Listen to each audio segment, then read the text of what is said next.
રાજકોટના ગેમ ઝોનના માનવભક્ષી અકસ્માતમાં અવસાન પામેલ બાળકોને શ્રદ્ધાંજલિ આપવામાં આવી હતી।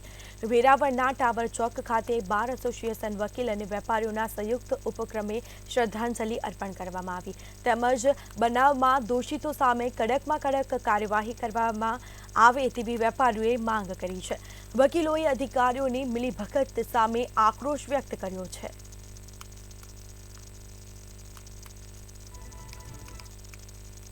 જે અગ્નિકાંડ થયો છે ટીઆરપી ગેમ ઝોનમાં 28-30 થી વધારે લોકો બાળકો સહિત જે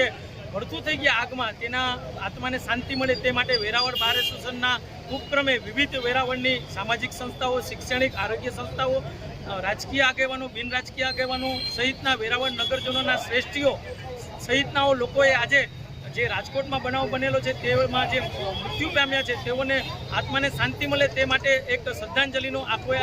કાર્યક્રમ રાખ્યો હતો। આ ગેમ ઝોન આટલું બધું પ્રચલિત હોવા છતાં આમાં જે ઉદ્ઘાટનમાં મોટા અધિકારીઓ પણ આ ગેમ ઝોનના ઉદ્ઘાટનમાં સામેલ હતા અને બધા અધિકારીઓની હાજરીમાં આવા ગેમ ઝોનનું ઉદ્ઘાટન થતું હોય